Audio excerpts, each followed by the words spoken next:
My name is Alphonse Kouagou. I'm originally from Benin. I'm the executive director representing 23 Francophone African countries on the board of the World Bank Group. I have worked for the institution for 22 years, most of which I spent in IFC.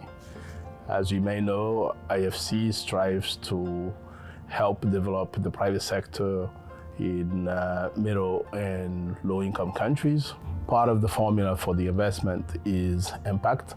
So IFC does not really make an investment unless there is, they can clearly define that there is an impact on the people, on the population of the country. I view impact as people's focus. At the end of the day, the individual is what we are trying to impact. Also, people must have access. When people have access to education, if they have access to individuals like myself that can give advice and share their experience, in many cases is helpful. At the end of the day, value is what we're pursuing. The value for the individual is not necessarily what I view as impact if the person receiving it does not see a value in it. So we need to make sure, at least I make sure, that the value is directly correlated with what I'm giving to an individual. It's what they're looking for, not what I'm looking for. And in many cases, we confuse the terms with financial resources that we put into or on the ground, or that we give to individuals or families as impact. And at the end, some of those investments may not necessarily result in a positive impact on the people. So for me, it's the individual access and the value created for the individual and what they see as an impact. The working for the World Bank has allowed me actually to create a non-profit organization financed by my own resources and other friends that associate themselves with me. And we've been able to support over 9,000 students in Benin, kids from underprivileged families to go to school. It started with 5 people and then we got to 9,000, which I'm really proud of.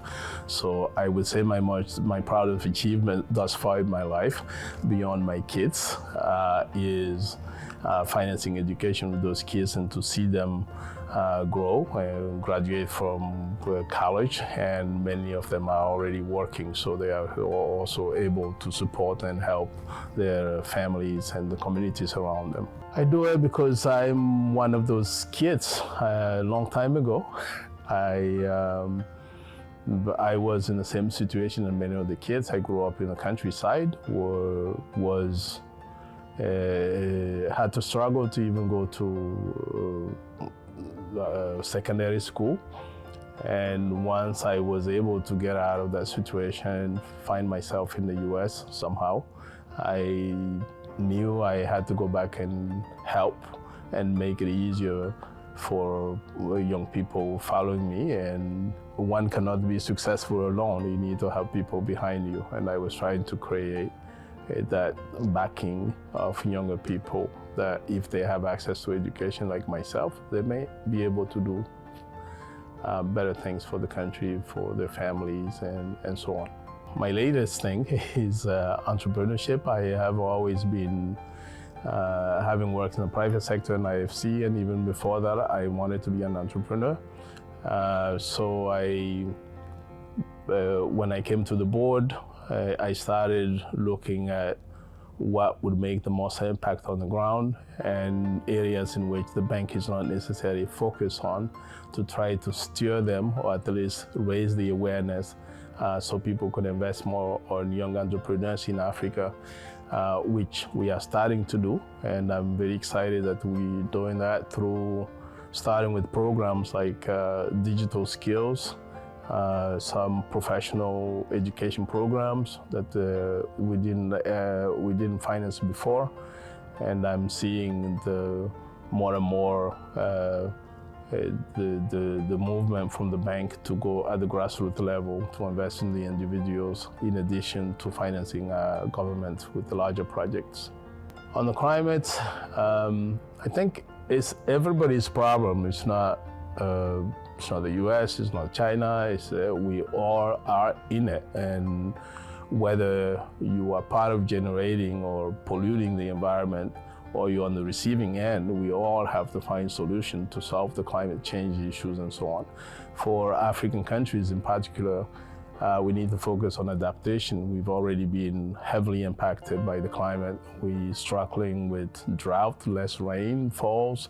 We are seeing the agriculture sector dwindling and less productive. The productivity in the agricultural sector in Africa, I think, is the lowest in the world. So we need to do something to improve that. And to do that, we need to solve the climate change issues and try to invest more in adaptation and remediation, in addition to taking some preventive measures. But we also have to keep in mind that we need to balance that with economic development, because we are also the youngest continent, where we have over 10 million young people looking for jobs every year, which they're not getting. So it has to be a balance. We need electricity. So electricity in many ways will come before climate. But if we do it in a way that is climate conscious, it may actually wind up impacting less, but providing value for the young generation of Africans. The advice I would, that I can convey to young people, everybody has a way of looking at impact, but I think wherever you are, whatever environment you find yourself, you always have, there's a chance to impact.